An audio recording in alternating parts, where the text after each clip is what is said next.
professor in Department of Medicine. He's also the PI of our Georgia CTSA. He's going to talk to you about all of the things that the CTSA can do for you. All righty. Am I supposed to show my own slides then? Sarah, you manning the slides or? Dr. Taylor, it's all you. I don't have your slides.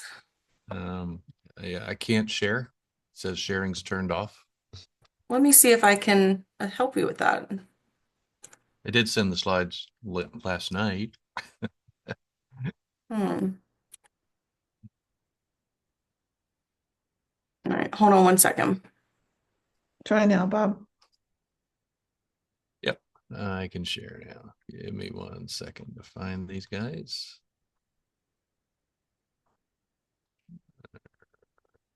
Hang on 1 sec. Let's get it to shift here. There we go. Are you seeing the right mode or do I have to flip it? Flip it, please. Okay. Can never figure that out. There we go.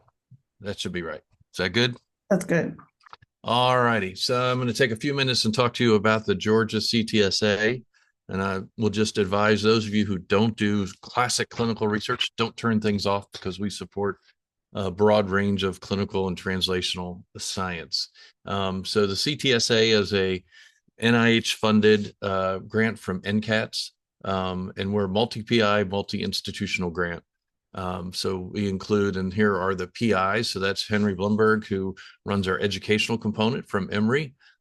Next to him, going left to right, this is Brad Phillips, who's a PharmD, and he's from the University of Georgia. Elizabeth Ophelia there in the middle is a cardiologist from Morehouse. Next is Andreas Garcia, who's a mechanical engineer from Georgia Tech, and then myself. And so it's a multi-PI grant involving these 4 institutions. We have 3 components to the grant actually right now. There's actually a new NOFO coming out, and in 2 years, hopefully when we get renewed again, you'll have a slightly different format. But there's the UL, which is the main grant in supporting the Georgia CTSA. And then there's 2 training components, a KL2 and a TL1, one for junior faculty and one for pre and postdoctoral training.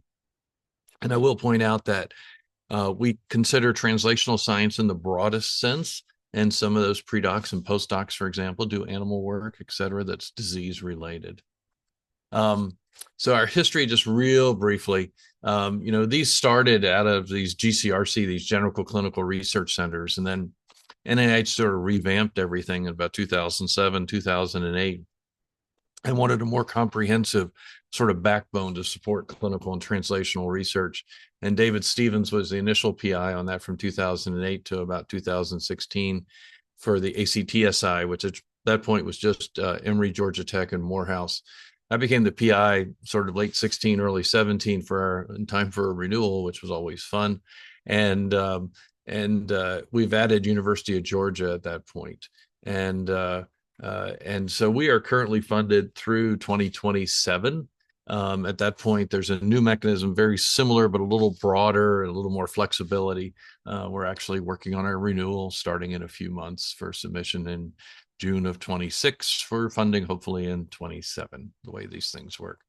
These are currently 5-year grants. They'll be going to 7-year grants then. So I'll just show you one sort of little background of sort of what we think about impact of the Georgia CTSA. So we provide all sorts of things that we'll talk about in a minute. And, the classic is publications. And so over, that's a little bit of an older slide, but, thousands of publications with, high impact score, et cetera. But a lot of what we do really is also outside of the classic academic domain. And we think a lot about what is our impact on public awareness. And so, work from our CTSA has shown up in news stories, policy documents, and in intellectual property. So pretty broad. So you don't care about that. You want to know, what can we do for you? What's the Georgia CTSA and how can it help you? So first, I'll talk about some of the educational components. So we have this research education program, as I mentioned before, and Henry Bloomberg runs it. And so we have a master's in clinical research and a certificate program in translational research. But we have the KL2, which is really for junior faculty, early career development program, but provides some protected time and a little bit of other support. and then a TL1, which is sort of like a T32 for both pre and postdoctoral training. And again, the broadest interpretation of clinical translational research. And this has been a very successful part of the CTSA over the years, with lots and lots of our trainees going on to be funded investigators. And there's if you or some of your potential trainees are interested in this, lots of information available on our website. I'll be giving you those links in a bit. For those of you that are running clinical research and have coordinators, one of the challenges is getting and retaining a coordinator staff. So we have a program called Impact, which is courses for research coordinators, and it's a program that provides training modules, online training modules, and then badges that people can acquire.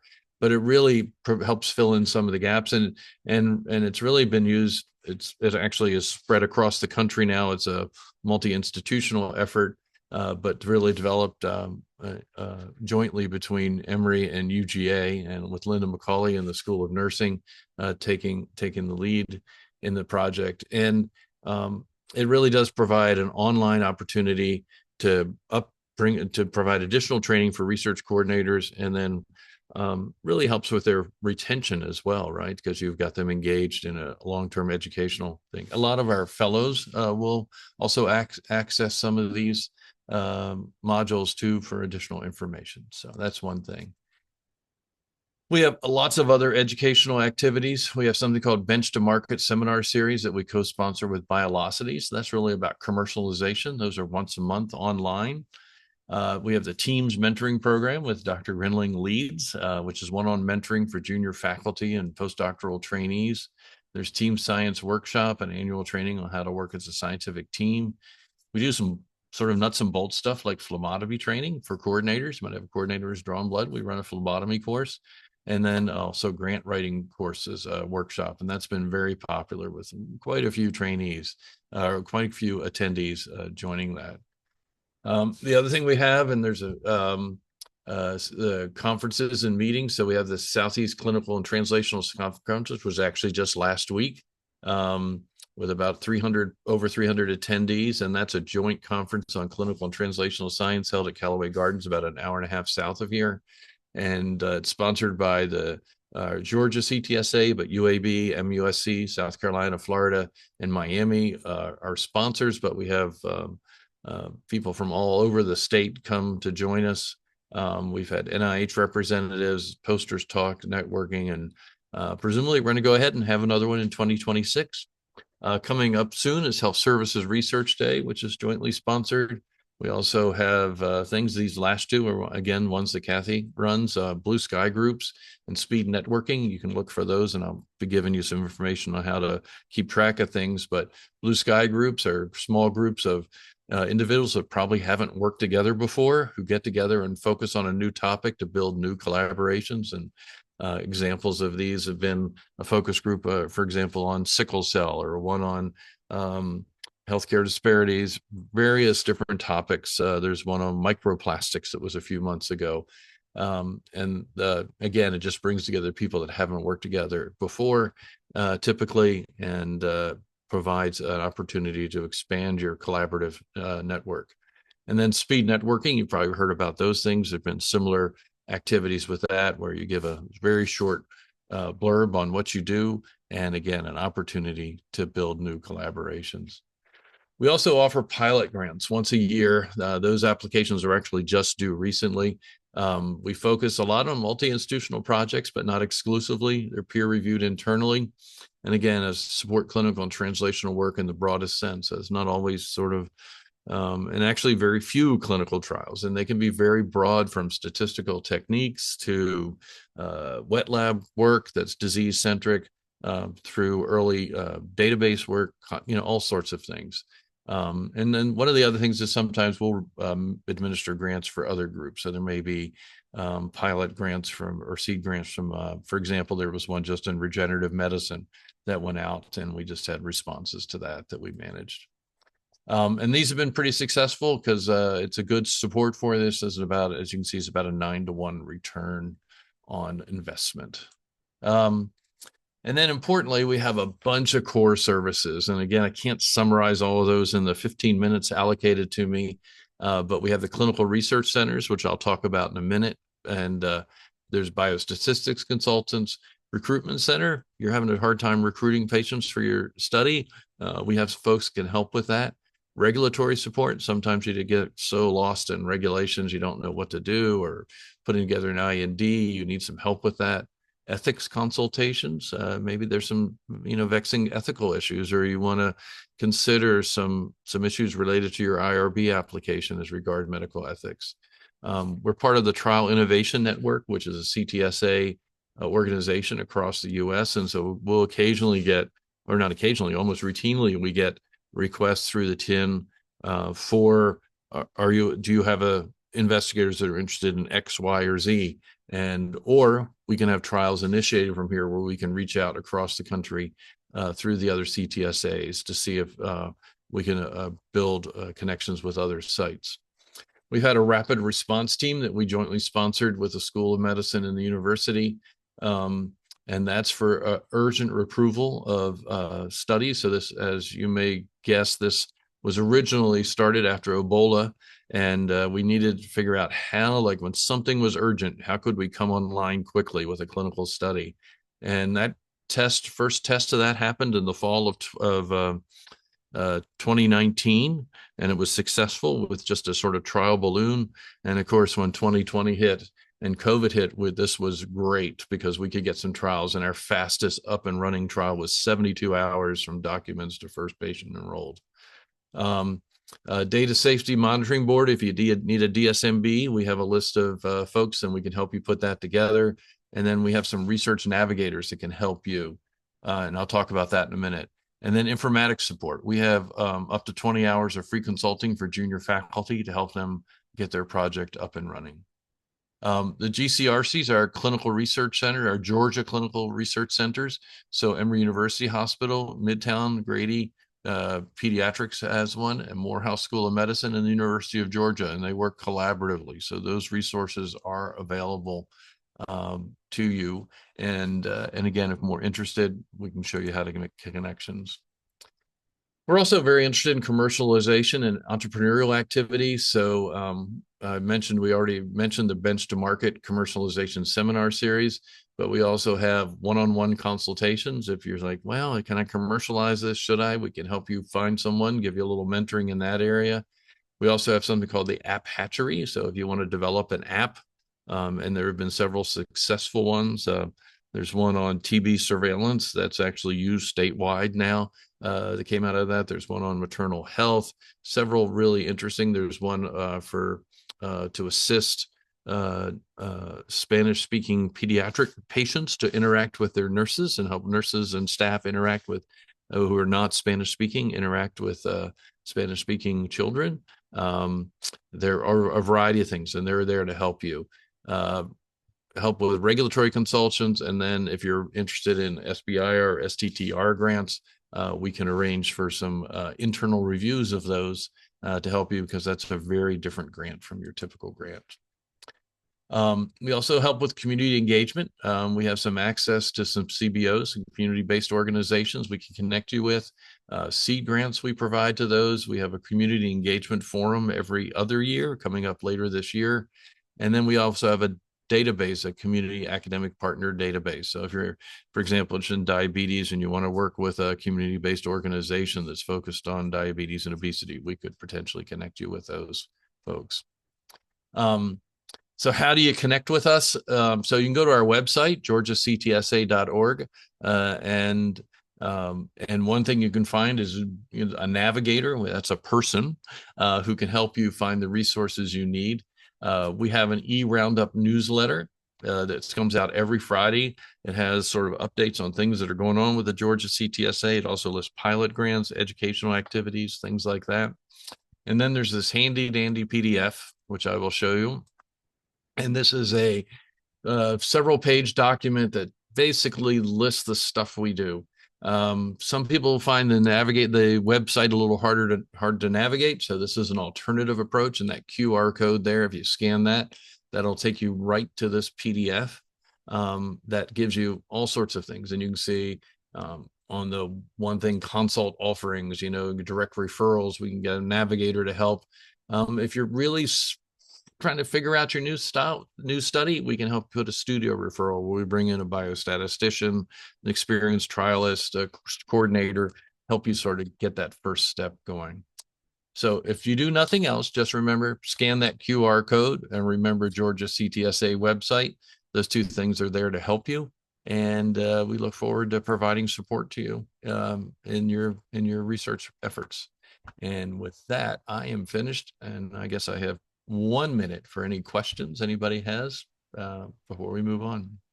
We're a small enough group that if you want to unmute and ask a question, you can, or you can put it in the chat and Bob can stay on for a minute or two to answer it.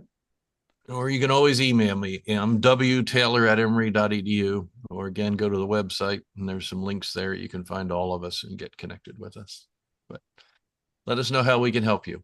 That's what we're here for. It's a support infrastructure. It's an infrastructure to help support and grow clinical and translational research. I think the CTSA is a great example of just how collaborative Emory is. It is really something that is a lot of new faculty comment, and it's just how nice it is to have such a collegial and collaborative atmosphere. All right, we're going to move on to our next talk, which is how the University Office of Research can help you. And Kimberly Act as our presenter. Kimberly. Hey, thanks so much for having me. Welcome to everyone. Welcome to everybody who's on today. Happy to take questions in the chat or at the end if we have a little bit of time. My name's Kimberly Ack. I'm the Senior Associate Vice President for Research. I sit in our central research office under the Office of the Senior Vice President for Research. So these are some resources that as new faculty members, you might have interest in. The first one is a few resources that we have for finding funding. So you can keep tabs on a few of Emory's big, large areas of concentration over on the funding resources and opportunities page. And you can get access to some of these other links. And you usually get this slide deck at the end of the day, so you'll have access to all of these. But a software that we subscribe to that anyone with an Emory email address can get into is called Grant Forward. And Grant Forward is one of those subscription-based databases that sucks up all of the funding opportunities. It does a really good job with federal, and over the past several years has done an increasingly better job with foundation and some industry opportunities as well. And it compiles them in a really nice searchable way. Now, the way to really leverage Grant Forward is to go in, set up a profile, and we have a quick start guide. That second link there is a quick start guide. I'll walk you through step by step how to set up that profile. And then you'll set Grant Forward to work for you. And so it will start to send you can determine the cadence, say a weekly basis. Here are some funding opportunities that based on what you've showed us, based on the publications that you've shared with us, might be a fit for you. So you can customize that digest. And that is the best way, I think, for a faculty member to utilize Grant Forward, especially if you know where your federal home is, but you're sort of interested in getting that feed of other types of funding opportunities that are around. This is a great way to do it. And then also join our Funding Fridays email list. We push out funding opportunities around a few of those research areas that Emory focuses on, and try to highlight when we've got like big internal competitions. And we also sometimes highlight some internal funding or other related events in that newsletter. That's something that you can sign up for through our Constant Contact listserv. And then we have recently compiled a university-wide list of internal funding opportunities. So there's over 40 internal funding opportunities across Emory. Most of those are open university-wide. Some are a little bit more targeted. And sometimes they're almost any discipline imaginable, and sometimes it's very niche. But if you, we do at least an annual refresh of this, and we also keep in contact with some of the other administrators of different funds. And this was originally, Kathy, building off of some of the work that you had done to assemble that for School of Medicine, and we built on that. So I'm really happy to have that newly launched now. Okay, limited competitions. InfoReady is this website that Emory has an instance of, where we often post, well, we always post limited competitions, and then we post many, but not all, internal funding competitions. But the InfoReady website is a place that you can also go to check to see, ooh, I noticed that a particular program that I was going to apply to, that's a federally funded program, has a limit on the number of applications that the institution can submit. Let me go see if that's being competed. That would be on our InfoReady website. And then some of our internal programs, this is the application portal that it's competed through. It looks probably pretty similar to any kind of application that you would have opened up online in the past 5 years. So it's reasonably intuitive. And if you've got a reason to go there, you're probably being linked to this website. But yes, this is kind of a part of that internal finding funding and internal funding opportunities ecosystem that we've got going on now. Now, proposal development resources. Okay, so a few things that I want to highlight. One is some self-service resources. Okay, so we've got boilerplate.emory.edu. This is also something that originally grew out of the School of Medicine, and we've now taken ownership over it university-wide.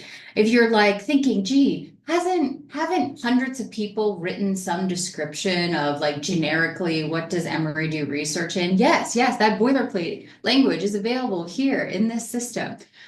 So we've got university descriptions, schools, some departments, not all of them, most of the core facilities, some things about healthcare and more. If you ever come across something that you want to update, reach out to us, let us know.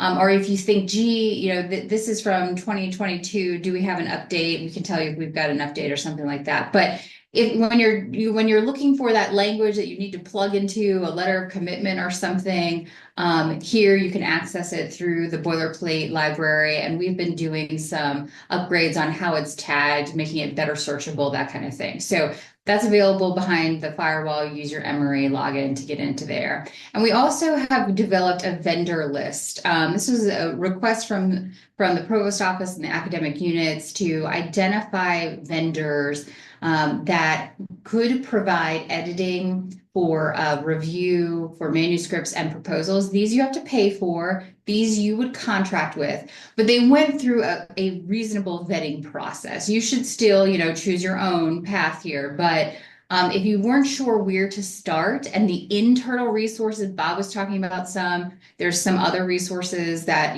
Kathy or others might be able to tell you about. But if you ended up in a position where the internal resources weren't a fit for you or weren't accessible to you, and you had a little bit of funding to put towards having a professional review or edit, and you didn't know where to start or who to contact, this would be a reasonable starting place for you to take a look at this list. And in this list, it says, how many people we contacted, over 70 vendors, and then how we kind of did the down selection. Now, what you don't have to pay for, and these are optional, this is provided by the Office of Research Development that I oversee, are a few other proposal development resources. So ARPA-H was a big focus of ours. If you are new to Emory and you haven't heard this story yet, Emory actually received the very first ARPA-H award that they made. That was Phillips and Tangelo and in the School of Medicine. And so that was really exciting for us. We have been following that agency really, really closely since the time that it was signed into law, an entire year before they ever launched their first solicitation. And now many more faculty members have some experience, but we're happy to provide guidance on the agency. We can do some detailed review of abstracts. And we can also do typically comprehensive proposal development support as you're pursuing those larger awards once you get past that initial abstract phase and are invited or encouraged to move forward. So we have this special focus on ARPA-H, more generally mega grants. So anytime you're requesting a total of over 10 million, that's direct plus indirects, for the full lifetime of the amount, you can request comprehensive support. We bring a team of individuals who have expertise in proposal development, budget development. We'll help you collect all those supporting documents, et cetera, and really get those large proposals out the door. Again, optional, but a popular service. And then training grant. We have a whole training grant support office, and that specifically supports institutional training grants. So lots of T32s and the other flavors. Bob was mentioning some of those. And we will help you do things like complete the tables and lots of other things, as well as we can also we can advise on evaluation design too. One event series to put on your radar. These are some events that we've held over the past years. Our constructive collisions series.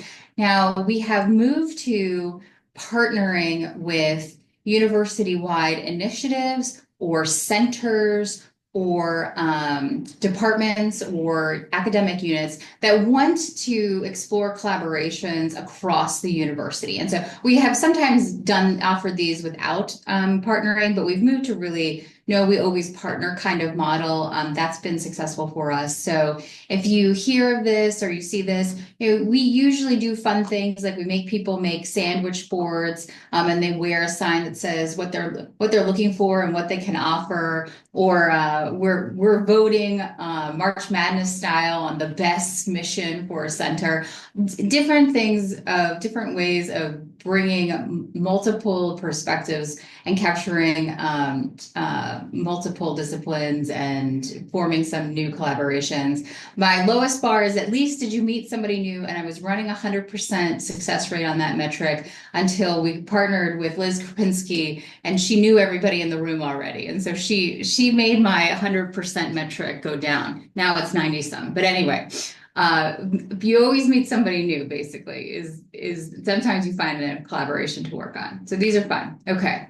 One other resource for you is our SVPR Project Management and Evaluation Service Center. Now, this is specifically for post-award, and it's really kind of to fill a gap or pinch hit. You should always do the regular process when you're building project management into your funded projects, as well as evaluation, whether that's specifically hiring a dedicated project manager or a part of one, contracting with an external evaluator, creating a sub-award to another institution for evaluation. Whatever that process usually looks like for you, you should proceed. However, if you find yourself in a pinch, your evaluator retired, you originally didn't plan for evaluation, and now you really need evaluation when you go in for your recompetition, or you need project management and you're going to hire a full-time project manager, but you've got a gap in time of 3 to 6 months where you really need somebody to fill in. You can get these services if you pay for them through this service center. So we've worked with a number of investigators on short-term and long-term contracts to do this. We also have a partnership with a couple of short-term staffing agencies that specialize in recruiting PhD type project managers who kind of can, walk across the line between science and project management. So we've got some ability to connect you or provide resources through this mechanism, and we're happy to explore that with you if you realize that you need something in a hurry. Okay, so important announcement: if you are seeking NIH funding, they are making this change to the way that you create your bio sketch. That is going to be applicable to new proposals and RPPRs. When you put in your RPPR and you do your biosketch and your other support update, you're going to need to use this new Science CV platform. The content of what goes in there stays the same. The content of the biosketch and the other support has not changed. Those instructions, as far as we know, remain the same. But beginning May 25, you're going to need to use the Science CV platform. We have stood up a website down here that has links to step-by-step guides, recorded trainings. This is guidebooks for how you set up your ORCID ID. If you haven't heard about this yet, definitely go to that website and maybe watch the 20-minute training. You're gonna see my face again. That would be a really good just orientation of kind of step one and then how you proceed from there. But make sure if this is the first time you're hearing something about Science CV, definitely start prepping because you're going to need to switch over to that platform. NSF already made this transition, and unfortunately, I had to submit something like the day that it transitioned, and I was totally that person at the very last minute trying to enter my stuff on a Science CV. So don't be like me. It is better if you do the prep work and make sure it's linked to your ORCID ID so that that transition is easy. Okay, one last resource for you is our federal updates and federal funding and regulations update. We are maintaining this website. This is factual updates that are impacting Emory's research ecosystem. We are seeing new information come out all the time. This is intended to be a very streamlined, just the facts, ma'am, place of noting what changes might be happening within agencies, what executive orders came out, and then temporary restraining orders were put on hold, and what that process is. It's very streamlined. If you are trying to maybe not follow as much of the news, but you still need to know kind of what's going on, this is a good place. This is a good place to go. We also maintain our current advice for researchers about submitting proposals and spending on awards here. And the short version of that advice is continue to submit proposals, continue to spend on your awards, business as usual. Okay, that's what I have for those resources. Happy to take questions or respond to anything in the chat as I know we're going to the next speaker. Thank you, Kimberly. Your office has really created some great resources. Thanks, Kathy. We are now going to go on and talk about the grant life cycle. So this is critical information because you will all be submitting grants and then managing grants. So we have a team of folks who are going to talk to you about the grant life cycle. Jeanette Hanman Hayes, Trevor Johnson, Becky Rogers, Brian Miller. I'm not sure who's starting, so I will turn it over to you all. Good morning, everyone. Great to be here with you today. Welcome to Emory. So I am Becky Rogers. I'm the director of our Basic Sciences RAS unit, or SRMS. You'll hear us called a little bit of both of those these days. But I'm going to give just an overview of the services we provide you in RAS as PIs. And then I'll turn it over to Janet and Trevor and Brian to talk about our central offices. So I'm going to skip down to here. So SRMS or RAS, we assist the PI from the point of deciding they're going to submit a proposal all the way through award management and closeout of an award once that proposal is awarded.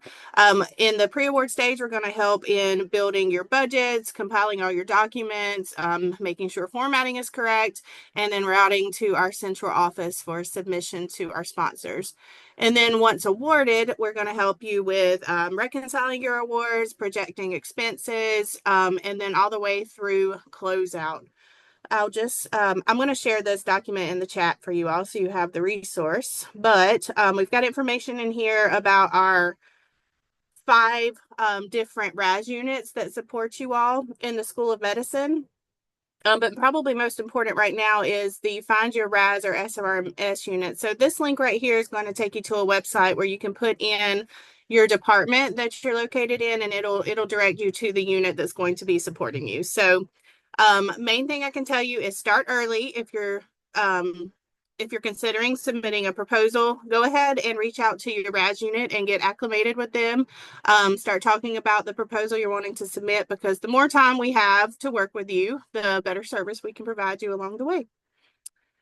And I know that was very short and sweet, but we're very limited on time. So I'll turn it over to Janet or Trevor, whichever one of you are going next. I'm happy to join in here. Thanks, Becky. Good morning, everyone, and welcome to Emory.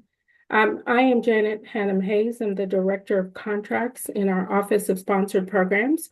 And just a little bit about sponsored programs. We should probably pop up a little bit, and thank you, Becky, for sharing this slide.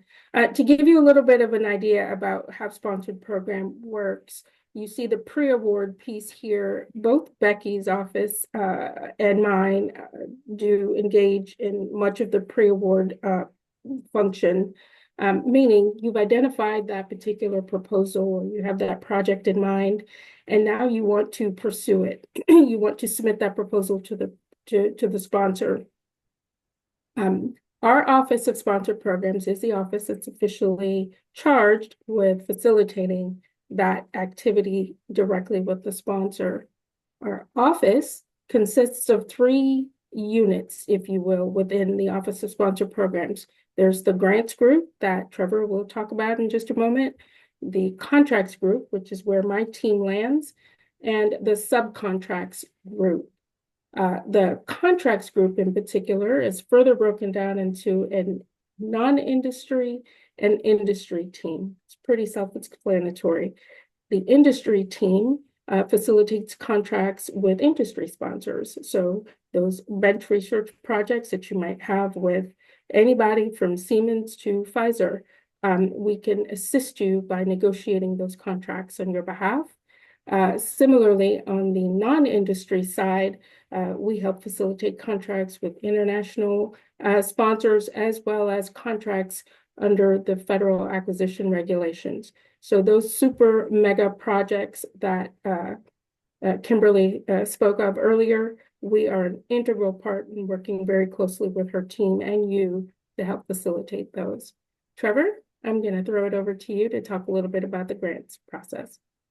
Thank you, Janet. I'm Trevor Johnson. I'm Associate Director on the grants team in OSP. So on the grant side, we would handle any of the proposal review and submission, working with Becky's team, working with the RAS teams for any grants that's federal, nonprofit, or industry grants. And we will assist with reviewing and submitting those proposals, doing any post-submission requests, such as just in time, and then we will handle the awards, the incoming awards for any of those grants, or the federal sub-awards where we're the sub-awardee. And since I know, yes, we're very short in time, we just quickly mention the third team, which is our outgoing subcontracts team, who would handle once the award is received. If you have any outgoing subcontracts, they are the team that will negotiate and issue those. And in the presentation Becky shared, there are additional resources showing how OSP is broken down.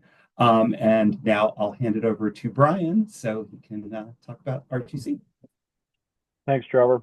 My name is Brian Miller. I'm the Director of Research, Grants, and Contracts, specifically the Operations Group. So we're pretty much, many of you who may have come from other institutions maybe know us as the Central Office. So we're the Central Office, mainly dealing with anything post-award, sponsor related. So if you look at this particular chart here, that's where RGC really comes in. So once it's fully negotiated and awarded, we kind of have 5 different groups within RGC, and there's a chart further in the group that kind of talks about that as well. I think we'll transfer over from OSP to the PAS group. We love our acronyms here. So post-award setup team, they'll do the fun things like initiate the speed type or spending account for you guys and sponsored, issue out the electronic notice of award so activity can start. My group operations really gets involved in the invoicing, particularly of federal and non-federal sponsors. We liaison with the RAS, coordinating financial activities for financial reporting, all the way out to closeout. So then from closeout, we have another team, ACO award closeout team, which kind of picks up, make sure we take care of everything we need to with the sponsor to facilitate closeout, final reports, invention statements, the property statements, those things. Throughout the way, we have our grants AR team, accounts receivable. They're kind of monitoring our payments, kind of make sure they're paying. We have any collections activity, they'll monitor those. refunds if necessary, to help facilitate those, or residual balance transfers if we have some funds we can retain and keep at the institution. They'll work with you all those to get those into the school and PI accounts. Lastly, we do have a new group, the data assurance DAC team and compliance group. They kind of help us out with if we have any type of fiscal audits, desk reports, those things. They may come from other sponsors where they're asking for some of our policies and our procedures. They help facilitate that. And then from there, obviously, we hopefully go around in the cycle, we get more awards, and we kind of continue to go around and around and around and around. So from our presentation, we kind of gave you guys more information in there about our different teams and kind of high level what they do, also contacts if you want to contact us. That's all contained within the presentation that you'll all have a copy of as well. I think from there, I think we're pretty good unless anyone else has any other questions, or Trevor, Becky, Janet, anything else? No, we'd be happy to answer any other questions. I see Becky has responded to the one in the chat. Any other questions? Can I ask a clarifying question? So Absolutely. I was wondering about basically software to help manage the budget, but do you guys also provide support to help manage our startup budgets, or really only you begin with external funding that we're applying for? Because So everything we're I've only heard go- about has to do with future funding, but I'm wondering about even my budget currently. Or I should just keep it up myself, basically. Your startup budget, your startup funding is going to be managed through your department. So you can talk with your department administrator. There's likely a finance staff member who will be providing information on your startup funding to help you manage that. Thank you. You're welcome. Just to clarify, what we're talking about here are sponsored projects, so projects that are funded from outside of Emory. Any internal non-sponsored projects are handled by your administrator. So it's important for you to get to know your administrator and to work with them. Any other questions? Sorry, Kathy. No, you're good.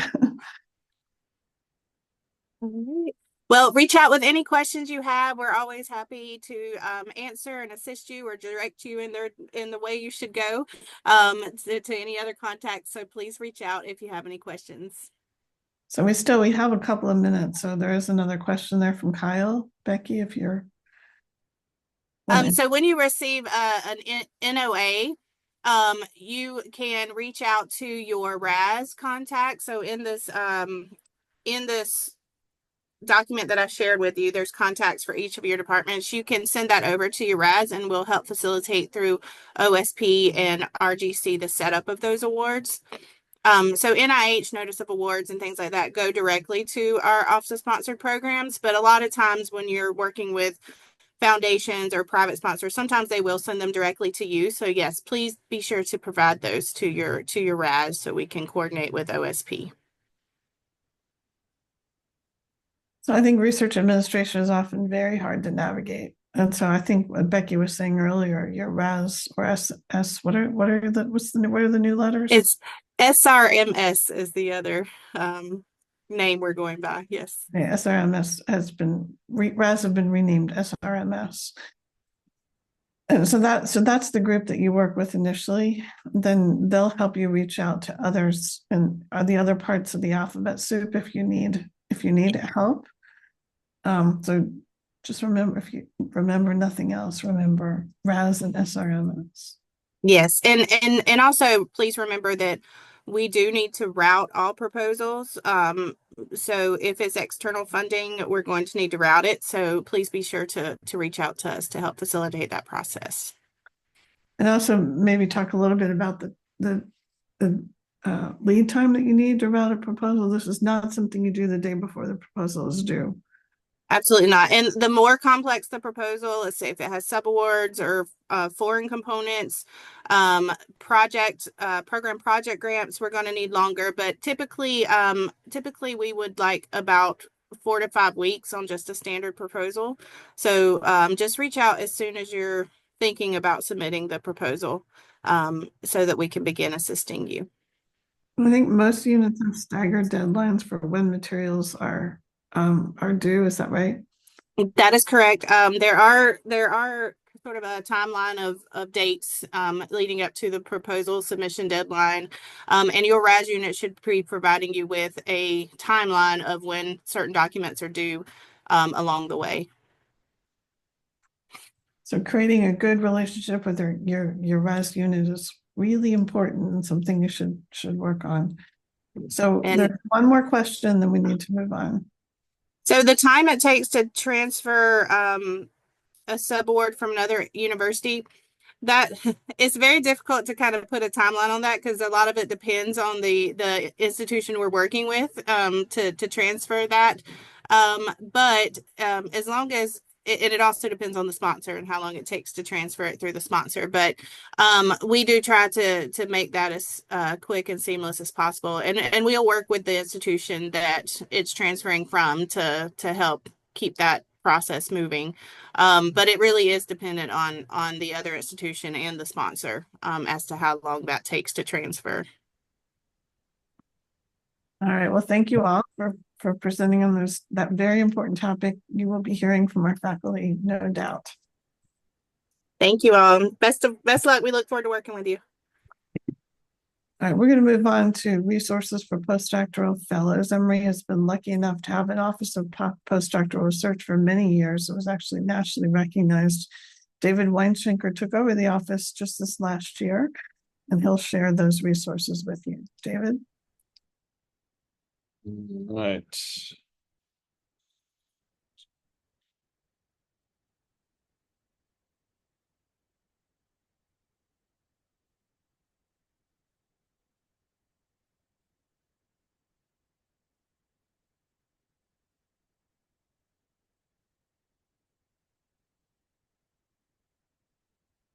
All right. Good morning, everybody. Thanks for joining. My name is David Weinschenker. I'm the director of the Office of Postdoctoral and Mentor Trainee Education. The mission of our office is to provide training and support and advocacy for postdocs and their mentors. So as new faculty, I imagine many of you will be training postdocs and mentoring postdocs. And so we're kind of a one-stop shop for all of the information and resources, both for you in terms of hiring and supporting postdocs, and also for the postdocs themselves.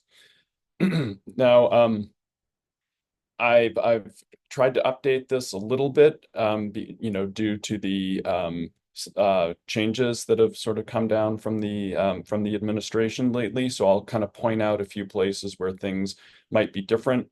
But things are changed very rapidly. So what I'm going to tell you is true for right now. But please keep on the lookout for any updates. Okay, so the postdocs at Emory. Just a sec. Sorry, I'm having trouble. There we go. Postdocs at Emory are considered both staff and mentor trainees. So like graduate students, medical residents, and medical fellows, in general, there's no resume review for mentor trainees. So in theory, you can hire a postdoc. You don't need permission. You just need to go through human resources, and whether you have somebody identified that you want to hire, or you just have an open position that you want to hire for. The stipend for postdocs is predetermined partially from the approved NIH NRSA table with scheduled yearly increases, and I'll get to that in a moment. And Emory has a policy of a 5-year limit as a postdoc, and that includes experiences both inside and outside of Emory. So postdocs are hired on 1-year appointments with annual renewals. And there's a 90-day notice of termination if you want to terminate a postdoc, and this can be due to a project ending, just non-renewal, insufficient funds, or poor performance. If you are terminating a postdoc on a J-1 visa before the 1-year appointment is up, you're responsible for their flight back to their home country using departmental or non-sponsored funds. So in general, again, postdocs are staff, and so they follow most of the staff policies, 21 calendar days per year of vacation, 12 calendar days per year of sick leave. It's a use it or lose it within the appointment year. There is no Emory or School of Medicine tracking system for like hours and days and stuff like that. This is just something that you as a mentor and your postdoc can communicate about and work out together. In terms of if you're trying to recruit a postdoc and you want to sweeten the deal with some relocation funds, essentially the same policies apply for postdocs as faculty and staff. You must use departmental or non-sponsored funds, and if you have questions, just ask your department HR representative. So again, as I mentioned, there's a 5-year limit as a postdoctoral fellow. So for example, if somebody has professional experience, either as a postdoc or in industry, or as a medical doctor, prior to coming to Emory, those years count towards the 5-year limit, and they also count towards the stipend. And if you have and basically our office is happy to help evaluate CVs and resumes to see like what year what the professional experience they come with has, what year they should be appointed, what their stipend should be, etc. And we can work with the Human Resources Office to help you with that. So the stipend level is based on the number of full years of experience since completion of degree.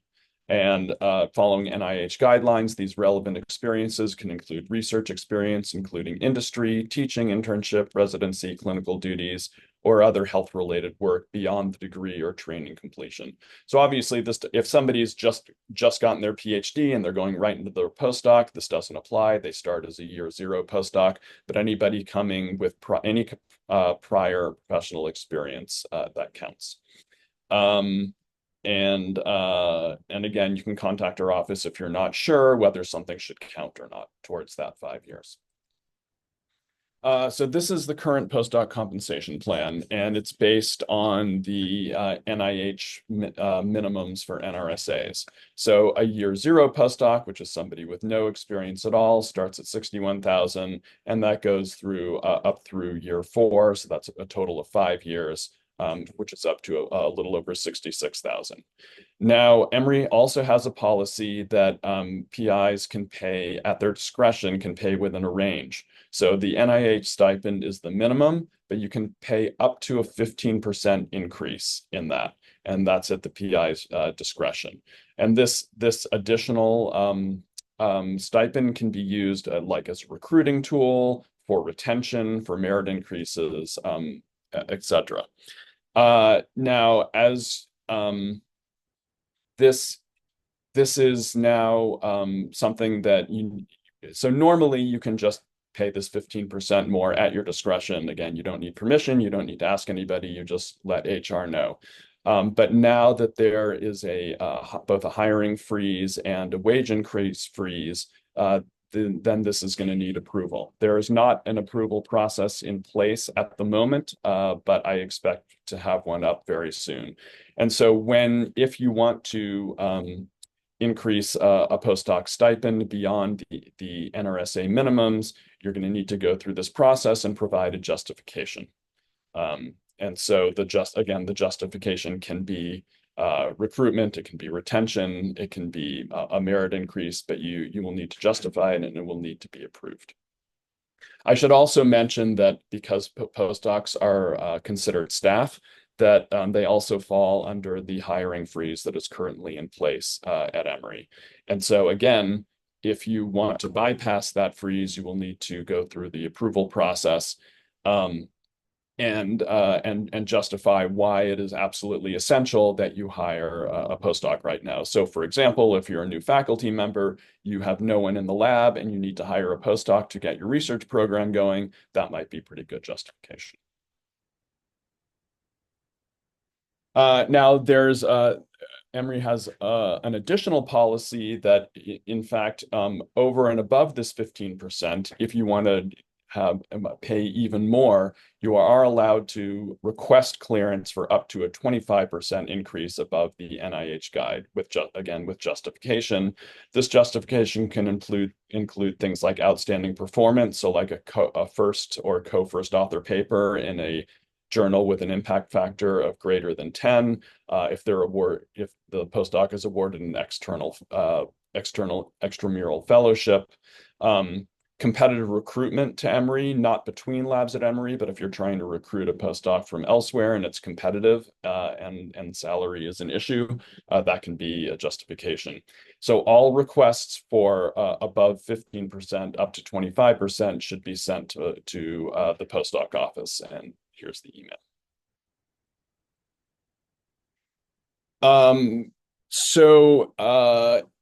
Now, where do these increases come from? What funds can they come from? If you are paying the postdoc from, for example, an R01 grant, it can come from the grant.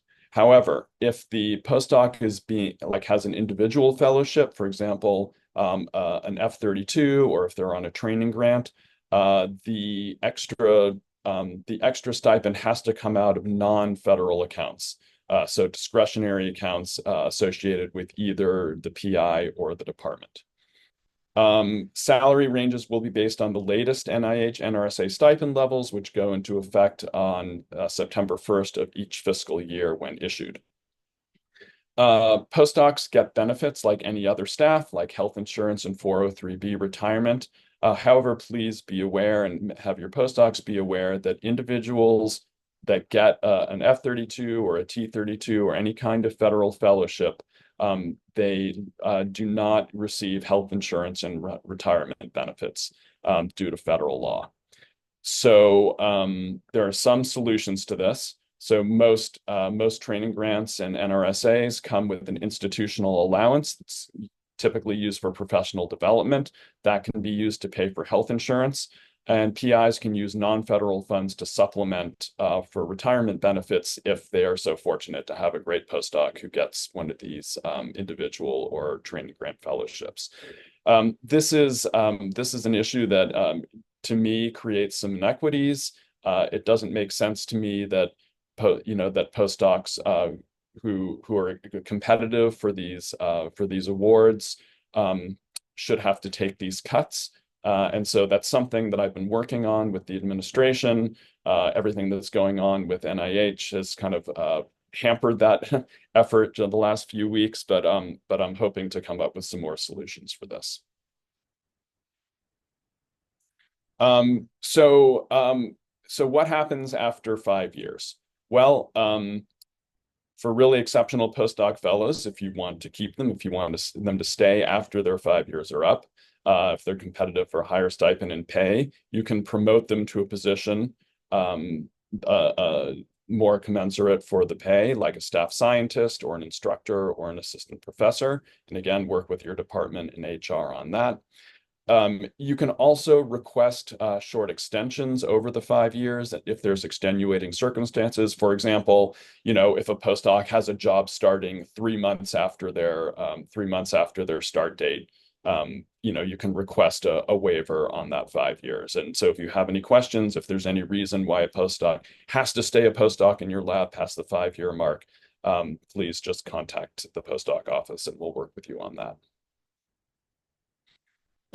So when postdoc first joins your lab over the first few months, it's required that you guys set up an individual career development plan or an IDP.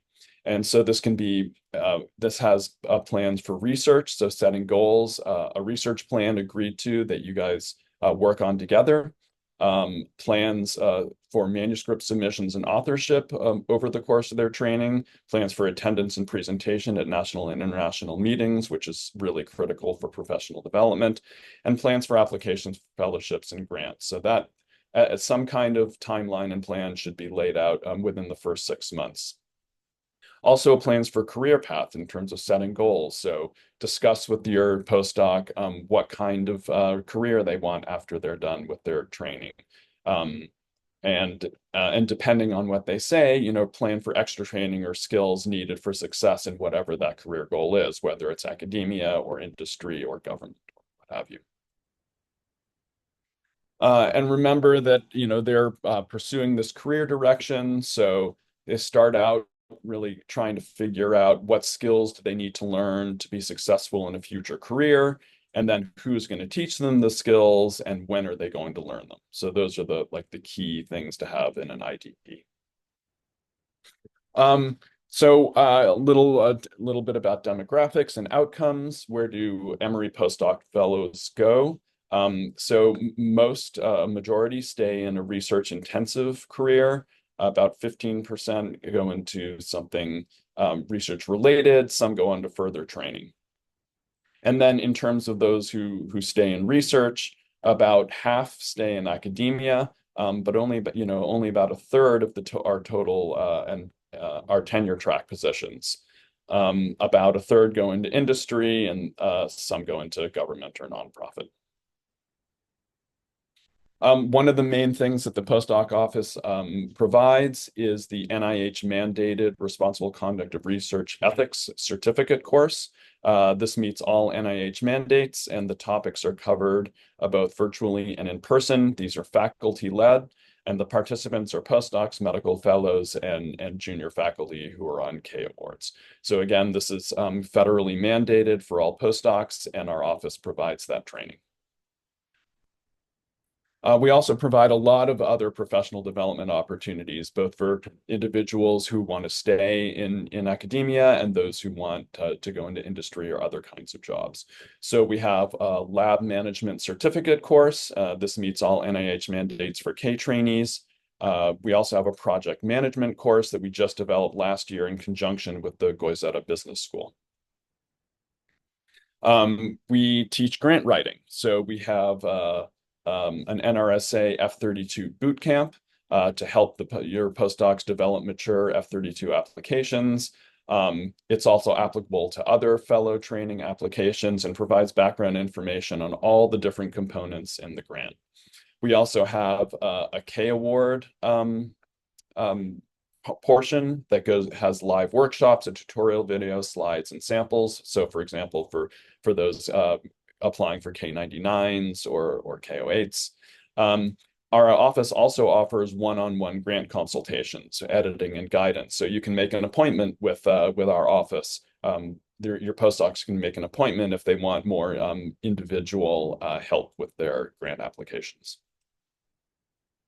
We also have a mentoring certificate course, a science teaching certificate course, a resilient scientist certificate program, and once again, one-on-one consultation or coaching. Your postdoc can just make an appointment with us. And finally, when your postdoc is all done with their training in your lab and ready for a job search, we have an industry job search course with networking, faculty job search workshop series, faculty careers and professional careers e-learning platform, and again, once again, one-on-one career consultations and coaching. This can help them work on their resumes, help them work on their CVs, go through the job applications and practice, do practice interviews and things like that. And again, these can be multi-session or one-time targeted, and they're individually targeted. So they just need to make an appointment with our office when they're ready for that. Again, communication is the key. Communicate well with your postdoc about what their goals are and how they're going to get there and how you can help them. Communicate with your department HR rep about hiring postdocs and terminating postdocs if necessary. And any questions you have, if you're unsure about something, feel free to contact me and the office. So that is my presentation, and I'm happy to take any questions if anybody has them. Thank you, David. We're on a really tight timeline this morning, so I'm just going to ask you to answer the questions in the chat. There is actually one about whether the hiring freeze applies to postdocs. Yes, the hiring freeze as I mentioned, the hiring freeze does apply to postdocs. But again, there is going to be a mechanism for requesting a waiver on that freeze, and you're just going to need to provide justification for why hiring a postdoc is absolutely essential for your research program. Also, the compensation increase freeze, that does not apply to just the regular annual NRSA mandated increases over years. So that is not touched. It's only like the extra 15 to 25%. Discretionary increase that if you want to add that's also frozen. But again, you can reach out and go through an approval process and provide justification if you still want to try. Okay, thanks so much. We're a little bit over time, so we'll move on to Deepika. If you would just monitor the chat for a minute or two and see if anything else pops up. Sure, no problem. Get it? So our next speaker is Deepika Bhatia, who's going to talk about research compliance and regulatory affairs. Deepika? Good morning. Thank you, Kathy. I'm going to share my screen and share a few updates and highlights about the research compliance and regulatory affairs program. We are a full service research compliance office, so that if you all have any compliance questions, anything that we can support to make sure that we all stay compliant together, please do reach out to our office. And so here we go. I hope you're able to see my screen. The Research Compliance and Regulatory Affairs team, we are part of the Office of Research Administration. We work very closely with other compliance offices. There are actually 3 compliance teams at Emory, one for research compliance, one for university compliance, and then one for healthcare compliance. On the research compliance side of things, as you can see, we have 6/7 offices that support the research compliance infrastructure for Emory. So if you're looking at doing any animal research, the Institutional Animal Care and Use Committee is one part of the research compliance program. We also have a research integrity unit. I also serve as Emory's research integrity officer. So if there are any questions, concerns, any issues that come up related to integrity of research, falsification, fabrication, plagiarism related, non-compliance, please do feel free to reach out. And if there are any questions, anything that doesn't seem clear, if you're coming from another organization, things may look a little different at Emory. So please do feel free to reach out to us, and we will make sure that you have support and assistance available from the office. Then we have the Conflict of Interest and Conflict of Commitment program, which, as you all are all very aware, with the federal regulatory guidelines, disclosure compliance is a very big deal. So we want to make sure that you all stay compliant and you all are able to provide and disclose any of your conflicts of interest as well as commitment. We do have a platform, an electronic platform called eDisclose, and new hires are required to disclose conflicts of interest as well as any outside activities that they might be having within 30 days of coming on board. So if you all have, again, any questions about eDisclose, anything that hasn't been provided from a link standpoint, access to the portal, we are here to make sure that all of those questions are answered. Next up, we have the Export Control Office. We are a very internationally collaborative organization with a very big global footprint, and we want to make sure that we continue that, albeit with making sure that we are compliant with all of the many federal export control related regulatory requirements. So if there's anything that's happening outside of the country with a foreign national, please do feel free to reach out to our export control team. Then we also have our research security office, which deals with a lot of, again, many federal regulatory requirements that have come about in the last few years, which require us to have a research security program in place. So there's trainings, there is the use of ORCID IDs, there's Science CV, and I'll go over all of those in a little bit more in detail, just so that y'all have all of the information. And there are links that are available in the slides that we have shared, which will be distributed to all of you. So all of the details should be available, and if not, then again, we're here to help. We also have our program effectiveness unit, which deals with a lot of our education, outreach, policy management, and then, of course, with investigations and any non-compliance reviews that might be coming up. We're also home to the NSF Secure Southeast office as part of the Regional Center for Research Security National Leadership, just to make sure that we not only have resources for Emory, but also for institutions similar to ours, as well as for emerging research institutions across the country.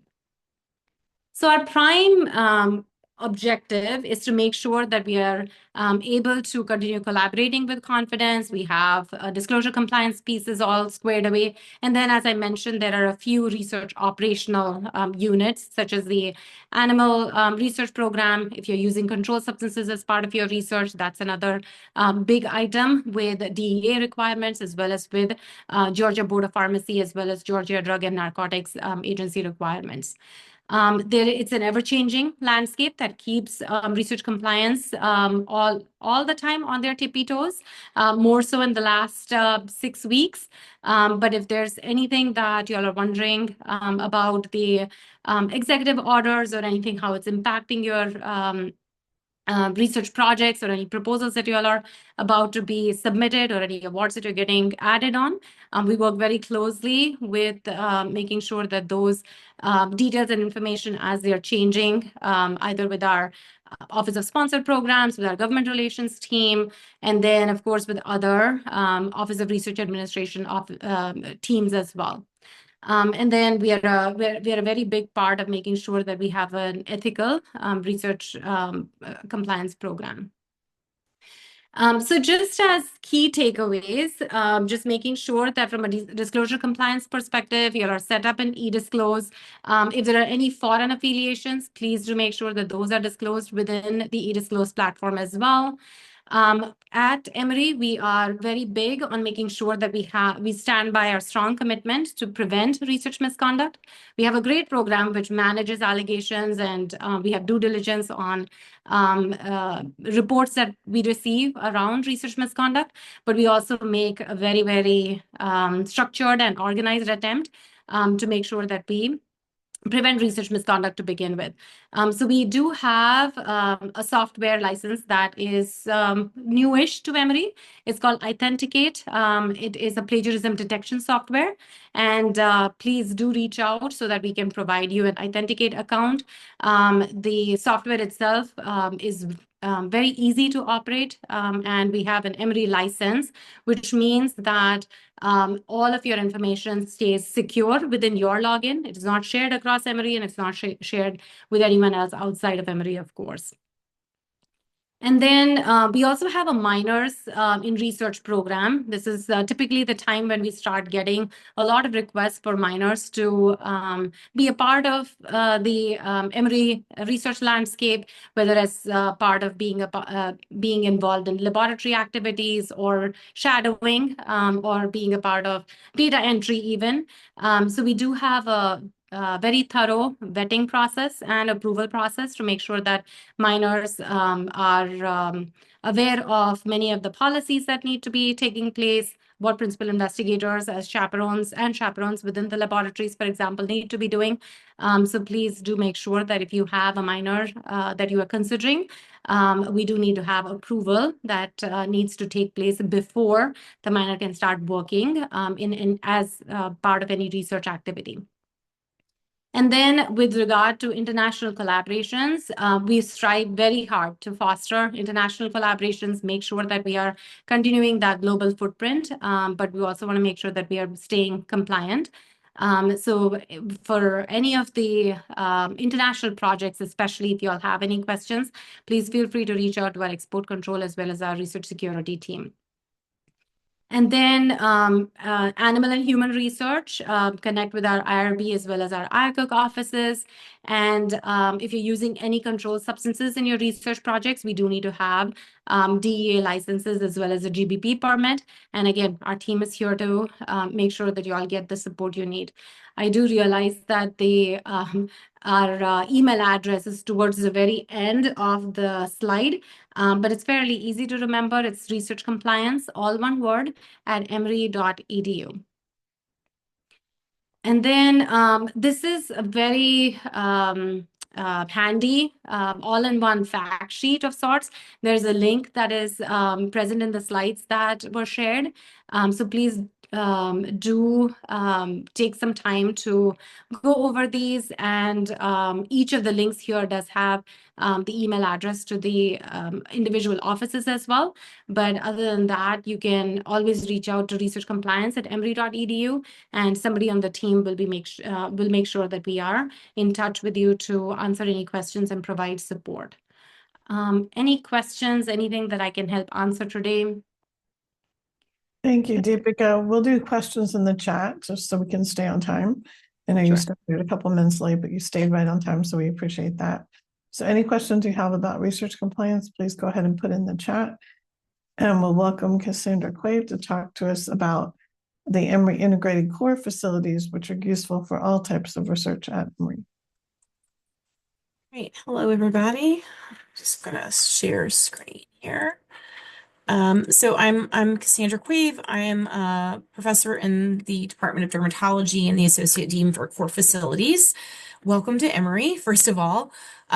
So the core facilities are spread across Emory, and these offer what we would consider to be kind of force multipliers of our research. So think about these facilities as resources that are here to empower your reach and access to some of the most advanced instrumentation that we have here in Georgia. Because through our core facilities, you can not only access what we have available at Emory, but also through a Georgia Core Alliance, you can also access resources at internal rates across a network of universities, including Georgia Tech and UGA. And so one of the main purposes of these, as I said, is to be a force multiplier to help you, for example, to access tools and expertise in areas that are perhaps not in your core area of expertise or interest, but that kind of expand your capacities. So we have 22 cores across the institution, ranging in everything from our Division of Animal Resources that supports your work with animal research, whether it be with rodents or fish or various types of animal models. We have resources for those of you that are more on the clinical side that can be especially useful. Our new integrated biorepository core is here to help you with storing those clinical samples. We have image extraction cores looking at clinical data as well, but a lot of other bench resources here for you. And so when you think about how to best divide these, there are kind of these pillars of resources that we have. So with omics, we have advanced mass spectrometry tools available to you, ranging in expertise from glycomics to proteomics and lipidomics. These are all available to you at a fee-for-service model. You can meet with our core directors who are specialists in these fields, and they can help you in both designing your experiments. They can also help you by providing letters of support, instrumentation information that you can include in your grant applications as well. We have a lot of advanced technologies available for work on cellular phenotyping and imaging. We have state-of-the-art microscopes available for your use. As I mentioned, many different animal models. And not only do we have the general division of animal resources, but we also have specialized cores that can facilitate behavioral studies in animals, transgenic models with animals, and also notobiotic models, which allow for germ-free or specific microbiota studies in these animal models. In terms of clinical support, as I mentioned, we have also the new biorepository core, but we also have a robust system for investigational drugs to help support your clinical trials and more. And so the way that these are organized is we have our Dean of the School of Medicine. As I mentioned, I'm the Dean over the core facilities. We have a robust administrative team to help this all operate. At each core, we have scientific directors who are faculty members that ensure that we are using the latest and greatest that science has to offer in our cores. We have core directors, technical directors, and then core scientists that facilitate this work.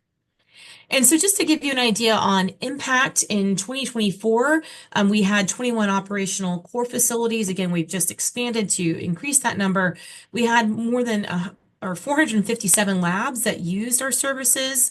This supported 441 sponsored projects, and supported over $400 million in Emory sponsored research. We also serve folks outside of the Emory network, again, especially in that Georgia Core Alliance. In addition to our core facilities, there are a number of other exciting endeavors that the university has recently invested in.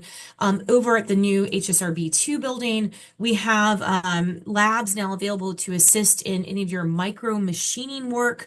We also have virtual or extended reality services, Lab to Launch, which offers basically laboratory infrastructure for any of you that are interested in starting startup companies that perhaps you're going to spin out some of your intellectual property that you've developed at Emory, and this provides lab research services for that. We also have a new high containment BSL-3 space that's going to be coming online very shortly that's in this new space. This is a really exciting time for expansion of our opportunities. I just want to share a few examples of how these cores serve folks across many different departments. For example, we have the Emory Integrated Genomics Core, which supports over 156 total users or total PIs at Emory and beyond. And you can see here that we really help support folks across many different departments. This really is well integrated also with our computational core so that we are not only collecting that data, but we're also helping you in assessing and analyzing that data. The Center for Systems Imaging Core, we have support for over 53 total users, again, across many different departments. Now, when it comes to animal research, for any of you that will be undertaking animal research, we have a lot of resources available for you. We have a robust system for submitting your protocols and having those reviewed. These are now directed under the guidance of Dr. Deb Mook, who is now the executive director, no longer interim. I need to update that slide. But we have facilities spread across the institution. And again, you can meet with DAR staff to really explore what sorts of facilities will be most beneficial to your research needs. I think what else is important is to understand that many of our cores work closely in collaboration, not just with PIs, but also with each other. And so as you're working towards designing, for example, an experiment or a series of experiments in support of your sponsored research, we can work seamlessly between cores, whether, for example, looking at proteomics and genomics, we can have those samples stored in the biorepository core. You can get computational support from our integrated computational core. We also work closely with Winship cores.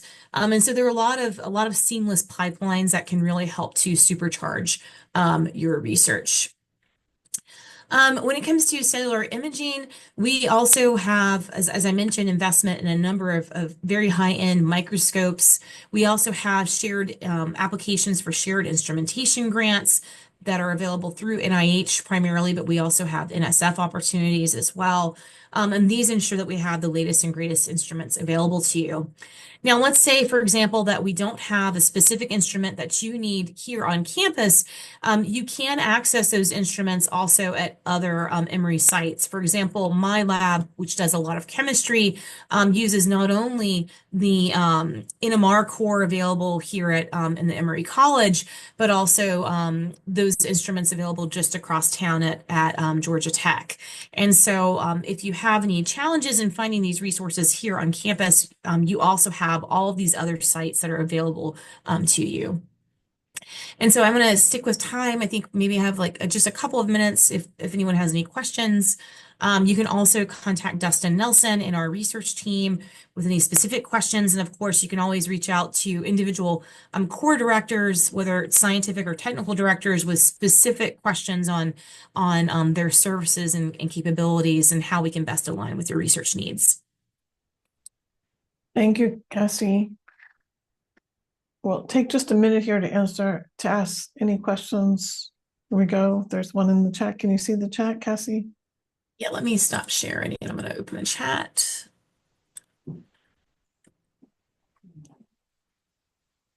Okay, what is the best way to determine what other institute may provide an instrument or service that Emory does not offer? I would say to start with our Emory core. So, if you schedule a meeting, shoot an email to whichever core that instrument might you would expect that instrument to be in. And this might also be a starting point for a conversation about applying for outside funding to bring this instrumentation to Emory. But that's the first place to start, would be with your core director, who is very well has a lot of information about where these other instruments might be if we don't have it on site right now. All right, I don't see any other questions right now. Okay. So thank you. We are now going to break into two different rooms, one for clinical research and one for basic research. We're on the home stretch, another 30 or 40 minutes, and you'll be finished for the day. I know it's a lot of information, but it's all important information. And so for those of you who are basic scientists and want to learn a little bit more about animal care and use at Emory and the graduate school, please go to the breakout room at the bottom and choose the basic science breakout. I will leave you in Sarah McClellan's capable hands here in this room for those who are interested in clinical research. So thank you for your attention today. We're again, welcome to Emory, and we're really pleased that you're here.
Hi, good morning, Sarah. Good morning, John. Thanks for joining us today. Of course, of course. I have my slides up on my screen share. Y'all can see my screen. Yes, they look good. Perfect. I have a few minor updates on my slides, so I'm going to send you all the most updated version after today's talk. Just letting Wonderful. you know. Okay. Wonderful. Thank you. I Yeah. think we can go ahead and get started. Sure. All right. Well, first off, good morning, everyone. My name is John Doan. I'm with OCR Office for Clinical Research, specifically in the team called CRSS, Clinical Research Support Services. I first want to welcome you all to Emory University. This is a wonderful place to work. Let's get started. So, first off, we're OCR, Office for Clinical Research, and I want to go over the 5 different teams at OCR and what we do. First off, let's talk about CRSS, Clinical Research Support Services. So first off, when you go to our website, one of the first few things you're going to see is PI consultations, and that's going to be booking some time with me if you need assistance with getting your studies started up. Now, I'm not the person to go to for all the different things, but I can consult and point you into the right direction. And so that's the booking time with me. So if you go to our website, it's going to look like this real quick. So I'm just going to show y'all just real quick what that looks like. So this is the OCR website. You scroll down just a little bit, and you see PI consultations webpage. That's there. You click on that webpage there, or you can go to About Services PI Consultation, and it takes you to here, and you can book time with me. Fill out the pre-assessment questionnaire. It kind of gives me a clue as to what you're doing, what kind of funding, what kind of research you're doing, where you're at, any part of this whole plan, this cascade of research. You can always consult with me if need be. All right, so other things that we do in our team, we also provide mandatory clinical research training for your study team members when you're at that point, when you're hiring people to be in your team. There's nothing mandatory for investigators, PIs, or faculty, but we always welcome people to join our classes. That class I do train, I lead that class. It's a clinical research orientation and clinical research training. It is a full year thing with planned dates. So it's metered out throughout the year. And so that's what we provide for the clinical research study team. We can do individualized trainings or conduct research outreach sessions with you all if need be. Just contact us. Our inbox is ocr@emory.edu. That is our help desk. And we can get your questions or your concerns through quickest through there. We also provide CPR, BLS training for all those who need Emory Healthcare credentialing in your study teams. That is part of our budget, and that's a mandate from Emory Healthcare that they are credentialed and therefore they need BLS. So we provide that too. We have specific dates slated for those who are new hires and such. And of course, those who are renewing, we have the special dates for them too. We also host Research Matters, which is an educational seminar on a quarterly basis. We offer CME, CEU credits for that. It depends on the length of time. It could be 1.5 or 2 CME, CEU credits, just depending on the subject matter for that time. We collaborate with Emory Healthcare regarding EPIC training. We don't do the training for that, but we collaborate with that team over at Emory Healthcare. There is a research informatics team that deals with Encore training, so we collaborate with them as well. Next up, let's talk about clinical research navigators. So if you are having a new study coming through and you need our navigator's assistance, right? So this is a little bit beyond or around the same time if you want to consult with me. Delta Humphreys is her name. She is the one to do some of the award processes at the beginning. She'll have the investigator dashboard available, and it'll show you where the status of your study might be, which team or department within ORA has your grant or contract, and what are they doing with it? Why is it still there? Why is it pending? That kind of information is given to you all for the investigator dashboard regarding your study specifically. And if your study qualifies for the rapid response team, she will help you deal with that as well. Currently, there's not many studies coming through this route right now for obvious reasons. We're no longer in pandemic mode. So I mentioned something. OCR is one department within this larger umbrella called ORA, Office for Research Administration. Within that umbrella, there's OCR, there's IRB, which you're going to hear from Rebecca Roselle in a moment. There is OTT, OSP, RGC. So today, earlier, I'm sure you heard from RGC, OSP, that group. RAS once used to be part of ORA, but has been taken out and been placed back into the departments. So if you're with Department of Medicine, there's a RAS a department for DOM. There's a RAS for ECAS, Emory College of Arts and Sciences. There's a RAS for surgical services. There's a RAS for Winship. So the RAS units have been broken up and placed back into the departments. Also, to continue on with the Navigator, we also do DSMB services. So we can assist you with creating a monitoring plan and also creating your board. So that's also under the realm of the Navigator with Dr. Humphreys. Also, with being a liaison to the Trial Innovation Network, if you are working on a study that's multi-site and you're requesting some consultations regarding this matter, there's resources for you. And just let us know if that is the case, we can get you to the right people. Another team at OCR is the pre-award team. So the pre-award team, there's a CRFM, Clinical Research Finance Manager, that deals specifically with creating a coverage analysis and a budget for your study. At OCR, we deal with all clinical trials, okay, that come through. By the way, there, as a caveat, there is another department that was recently created called WISC, W-I-S-C. Woodruff Industry Sponsored Clinical Trials. Now, Dr. Don Harvey is going to speak with you all later today and about the CTO office, Clinical Trials Office. And so in tandem with OCR, this person, the pre-award team, deals with creating your coverage analysis and your budget, depending on what your protocol or your proposal looks like.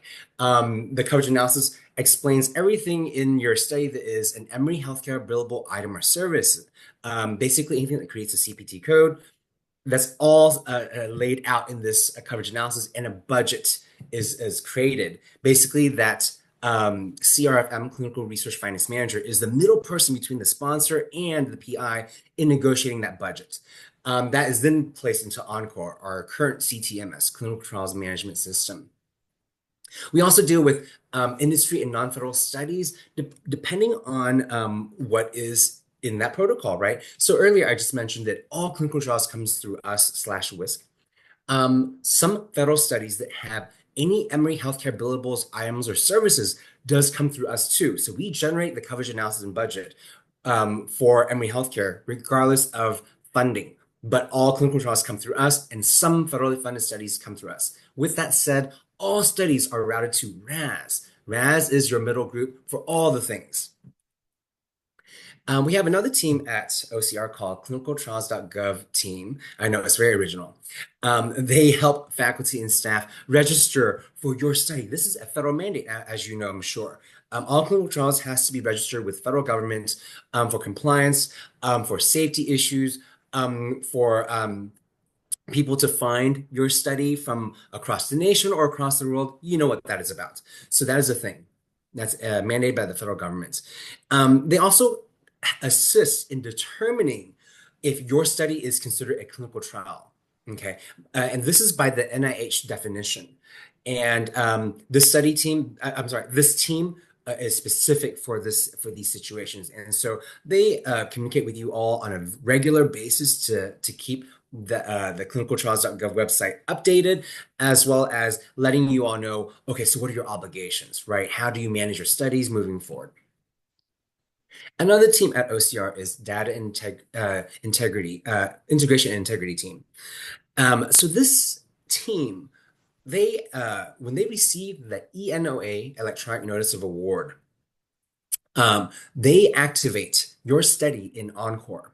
They change the status of your study from pending to open to accrual. Encore talks or communicates and connects with Epic, and so therefore once Encore is activated, Epic is going to know, okay, this study is now open to this to the population at Emory Healthcare. So those two systems or two platforms do speak to each other and connect to each other. Again, there's those two systems are systems where you need training, and there's prereq work, FYI.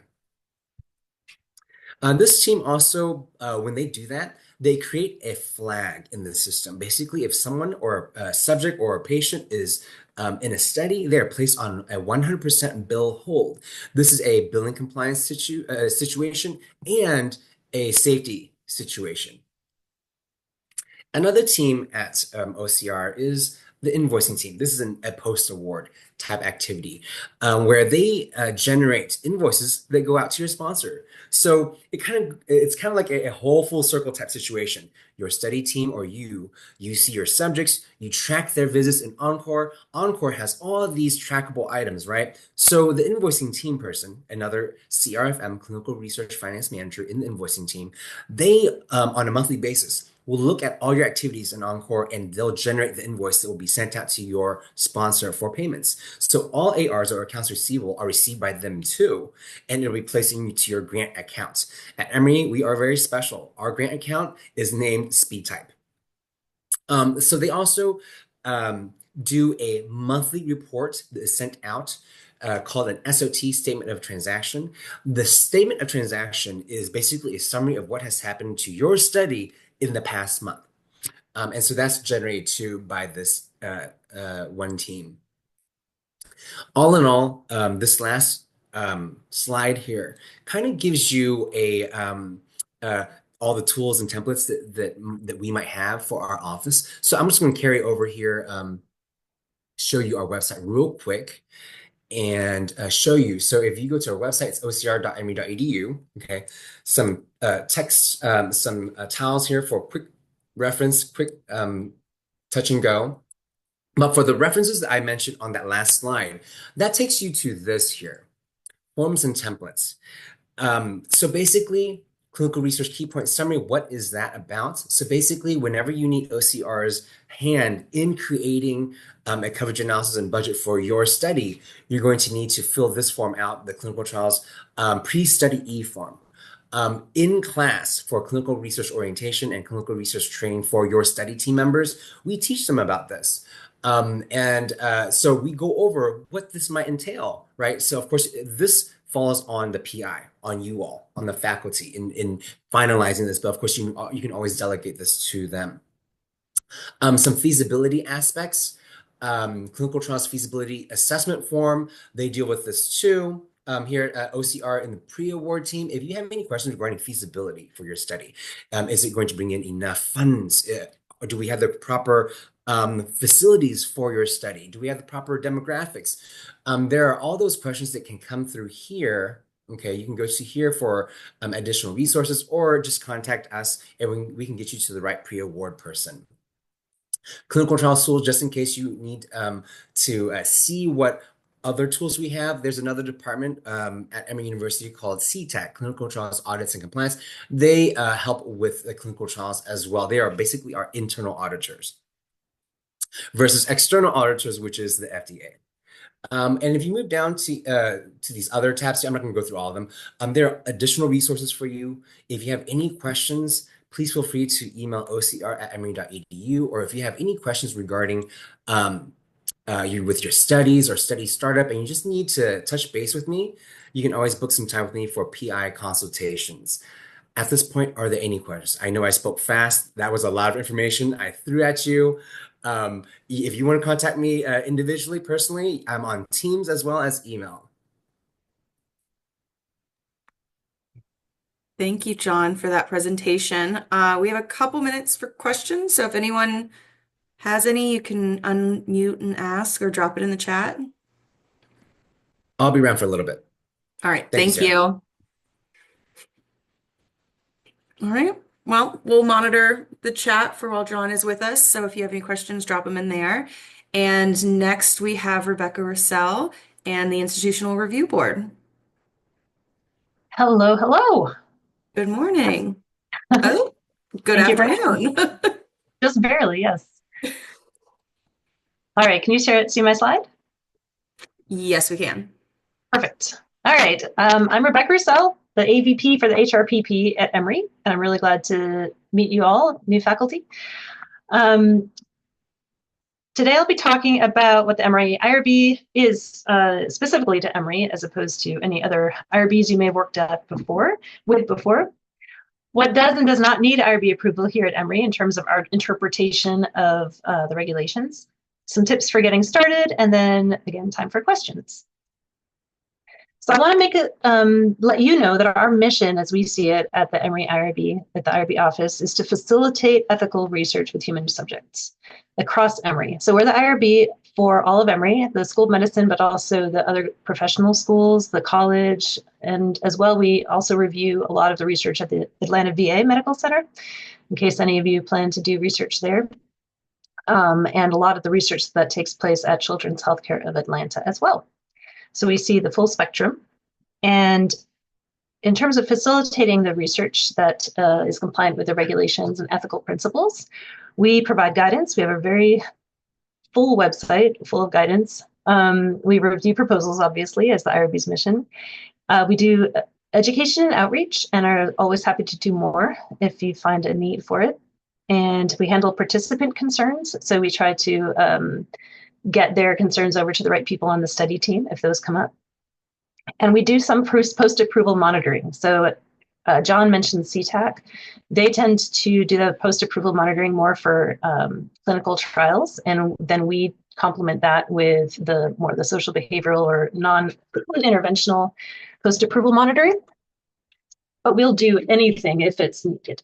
And that's always trying to be as supportive as possible and trying to be educational as possible and trying to nip things in the bud so that they don't become bigger problems.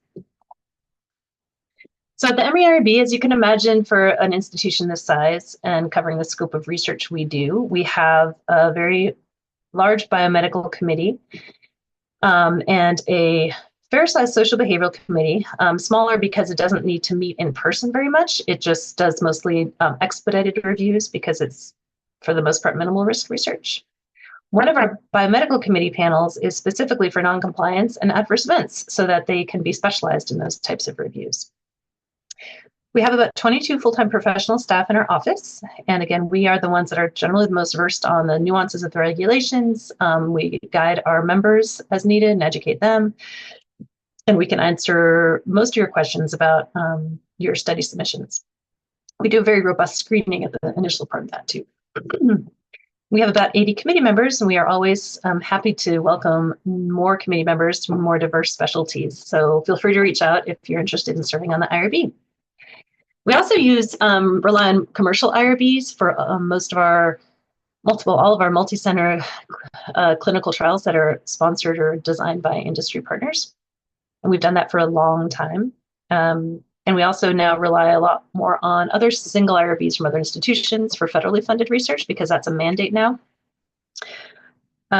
We always require a local IRB submission when we're relying on an external IRB. So keep that in mind, that it's you just need to give something to us as well for that administrative review. It's not an ethical review when we're relying out. But we do keep track of our Emory specific requirements. So those biomedical panels meet weekly. The social behavioral one meets as needed, which is very rarely. We have rolling submissions, so there's no deadlines. If you get a submission into us, we screen it, send it back to you for any changes. Once it's really ready for review, we get it on the next available agenda, which could be a week or a little more after. So I wanted to make sure that you're aware that not everything obviously needs full board review and not even everything needs expedited review from the IRB. And we're pretty passionate about making sure we don't review more things than we need to review so that we don't add extra burden. First, we ask when a submission comes in, we ask, is it even research? So there's things that look and act a little bit like research, but we determine with the investigator or with the faculty that they are actually either quality assurance, quality improvement, program evaluation, using various kind of litmus tests that we have for that. Then we decide, are there human subjects involved? So are there living individuals about whom you're gathering identifiable information or doing any interactions or interventions? If it is human subjects research, we ask if it's exempt. Exempt studies do need to be submitted to the IRB because they are human subjects research, but we are continuing actually to work on a streamlined process for those so that they don't take as much time to review. Those would be more things like surveys, interviews, use of publicly available data sets that are mostly de-identified. And then if it's not exempt, is it expeditable, which means it can go to one faculty member for review or even one of our staff if it's very minimal risk. So if it's none of those things, then we do send it to full board. So you'll see for the first two definitions of research, is it human subjects, we have a web tool. So you don't even need to submit formally in our ERB system if you think it might not need not be human subjects research. We have a web tool available on our website that is just a Microsoft form, and it spits out an answer for you. So that's much quicker than it used to be back when we used to handle those via email and go back and forth a lot. Okay. So here's the link to that web tool for is it human subjects research. It brings you to a page that kind of goes over those definitions and some of the different types of categories of non-research activities. And that third menu item down, access the not human subjects research determination form, is what you click on to get to that form. So if you think you're doing something that you might want to publish, but it's really local quality assurance, you're just feeding the results back to the institution, and yet you might want to share what you learned from it in the future, then you can use that tool. Most people want to know how long it takes to get through the IRB as you're planning your project. So we have a web page that talks about our target IRB turnaround times. We don't generally give a target for overall submission to approval because that depends on a lot of factors, including the study team. But we give ourselves targets for how quickly we turn things around once they come into our hands. So you can see that on our website. And then, so our generous target is about 2 weeks for initial screening of a study. And hopefully our staff do try to get to them quicker if they don't have too many other things in their queue. So those are kind of our outside targets. And then we have different periods of time for when it comes back to us after screening or when it goes to a reviewer and then after committee review. So we also some of the things that it depends on are the quality of the submission. So we really, really, really, really recommend and ask that you use our website help guidance for our smart forms that we have in our system. And if you don't use those, then it's more likely that we'll find more issues to resolve and send it back to you more often. So the quality of submission has a big impact on how long it takes us to get a thorough screening done and then a full review. You have to use our template. We do require protocol templates and consent templates to be used if it's something that we're reviewing on our side as opposed to putting out for external IRB. The page level help is where you'd go for those guidance on every single smart form question in our system. And that's, again, where you want to go to make sure that you have the most streamlined process of the IRB as possible. Other things we might have to wait on are ancillary reviews like radiation safety or biosafety sometimes, and funding negotiations if there's other outstanding contractual items that are being resolved. So the IRB tends to be kind of like the last thing going through. Because we do depend on some other information sometimes from other parties. Study team response time, of course, and then holidays. So we try to give out newsletter blasts. Be sure to look at your emails when we send out our newsletters because there's important information in there, including like if we're anticipating any slowdowns in our turnaround times. As you're getting started for your IRB submissions, we do require city training and clinical trial specific training when it's a clinical trial, which is a group 5. No, the GCP training that John mentioned, maybe. I'm sorry if I wasn't quite listening totally. And so that's an Emory requirement. The city training for biomedical and social behavioral research is the IRB requirement. For VA affiliates, there's a special VA training and a lot of other special VA things that go into the human subjects review. The HIPAA privacy rule and security rule training is not an IRB requirement either, but it's something that's required if you're going to be interacting with PHI on your study. And we want to look at our ERB and review instructional tools for our system, or you could just go into our system and wing it along with that page level help because it should be a relatively intuitive system to use once you go into your dashboard and see the create new protocol button. That's However, we are going to be moving into a new system in June, so that we'll all be learning how to use that one next. It's a bit different from our current system. So I should say that if you're planning a project and you don't need to submit before June, then it might be good to wait the end of June, wait till our new system is online. Collaborative research is a big topic with IRB and study teams, and it seems to be a source of a lot of confusion and surprises.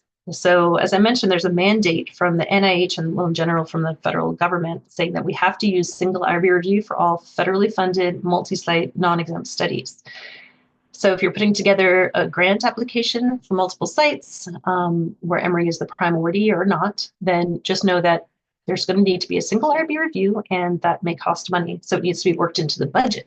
So if you assume that like Emory can do it for free or another institution can do it for free and get to the point where the grant is awarded, it may be it's a challenging surprise sometimes that's not going to be as guaranteed as one would have thought. So it's just important to know that we charge a fee for it now if we're going to do it, and we do it for a limited scope of up to 5 enrolling sites. And then there's also a commercial IRB option if it's something that goes outside of our scope. Just in general, talk to us. So if you're doing any grants that are multi-site that might need single IRB review, please just write to us. We have a Reliance team, and you can get more information to make sure we're all on the same page. We have a website as well, here on the right side of the screen, where we talk through what is collaborative research, what are the different regulations, and how to submit things to the commercial IRBs we use, etc.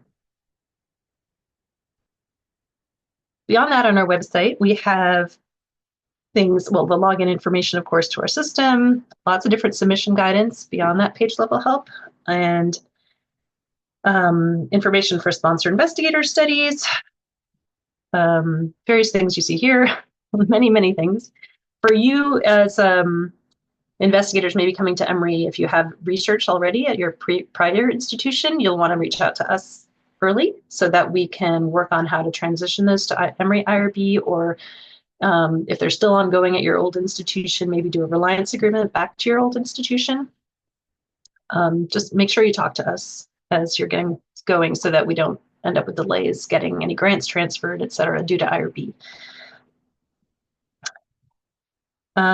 This isn't just something that also comes up, and we don't want people to be negatively surprised. There's a lot of times when people will, get a new grant, an R26 or something, or a supplement grant, or even a new R01, and try to add it to an existing IRB with maybe a mentor or another colleague because it overlaps in some way with some of the aims or general subject matter.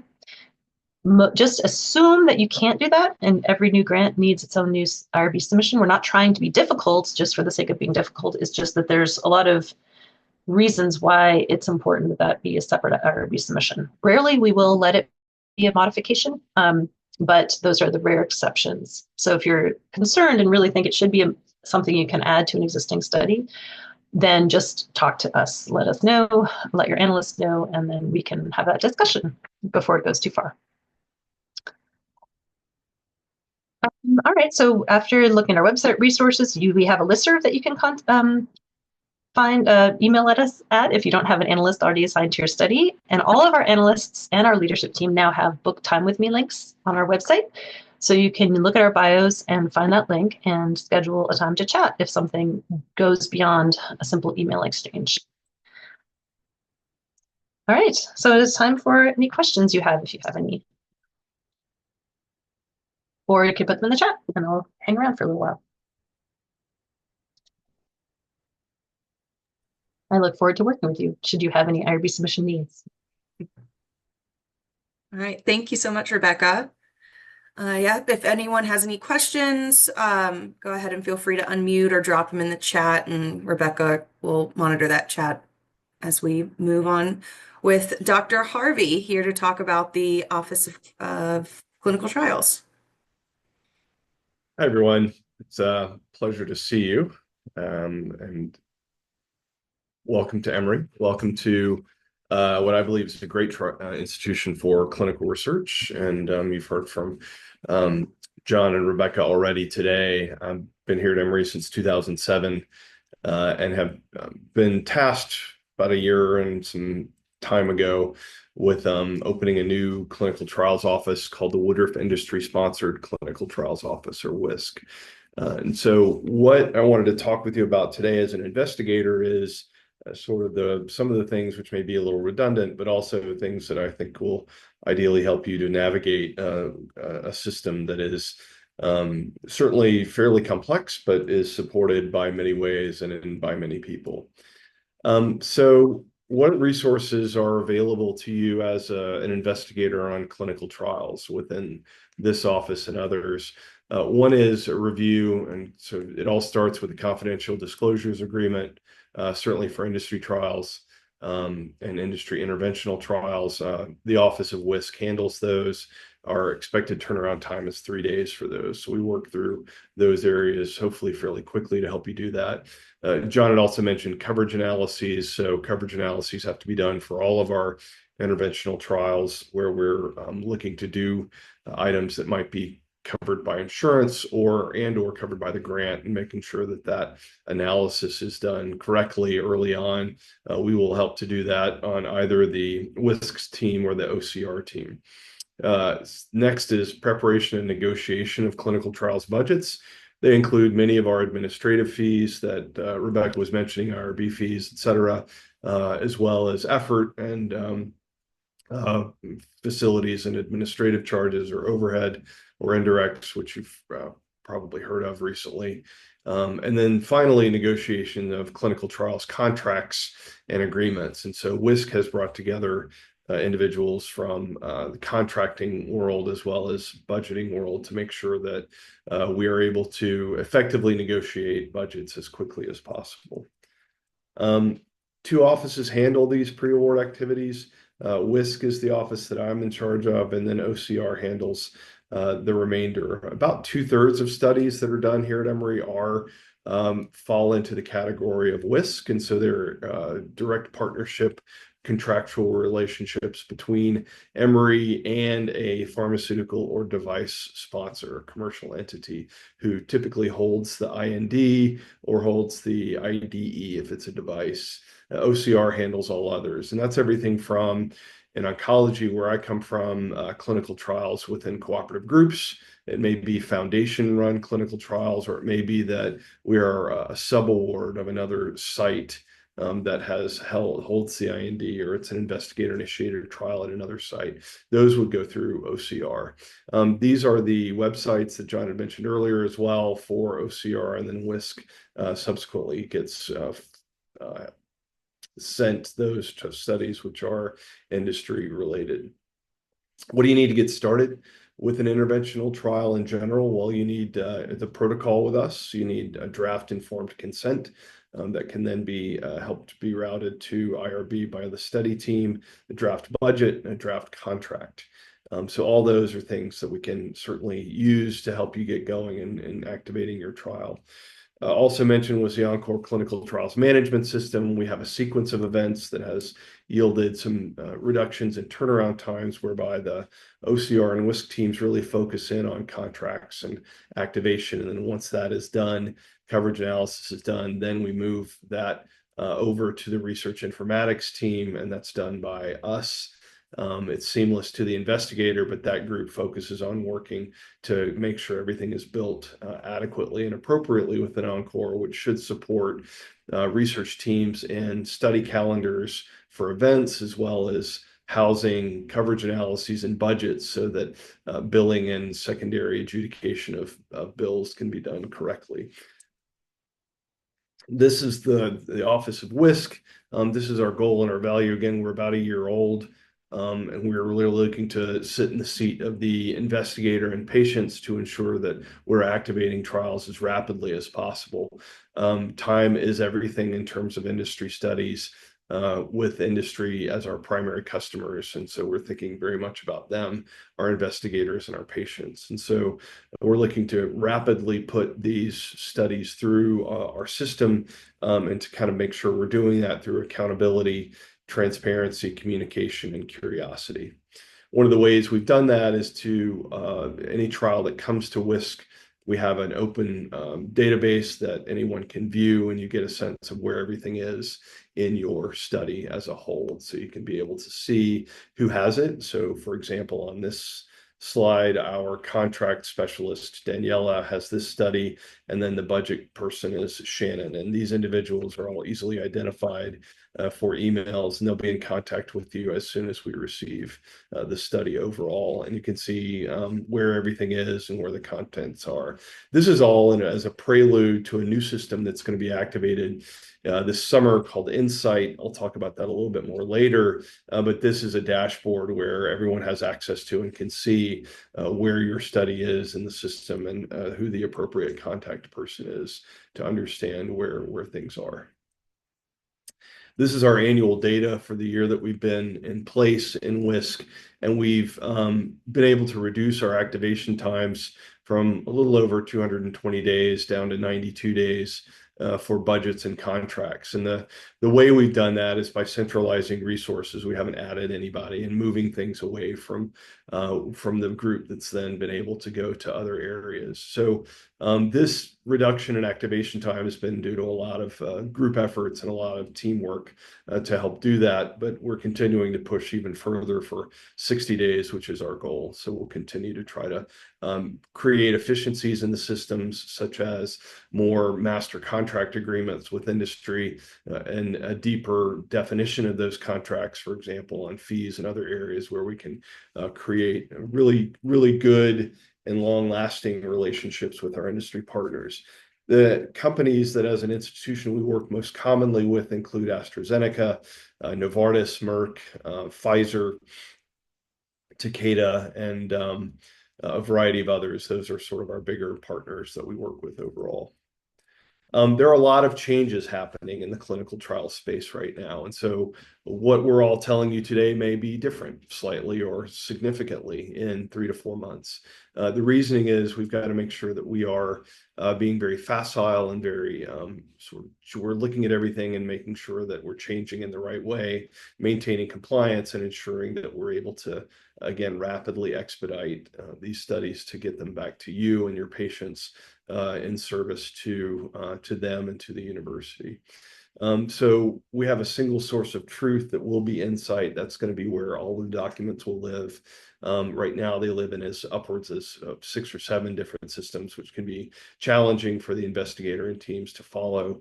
But this group, this faculty group, you'll see this come into play, and it will probably be the most straightforward for you because you're new to the institution.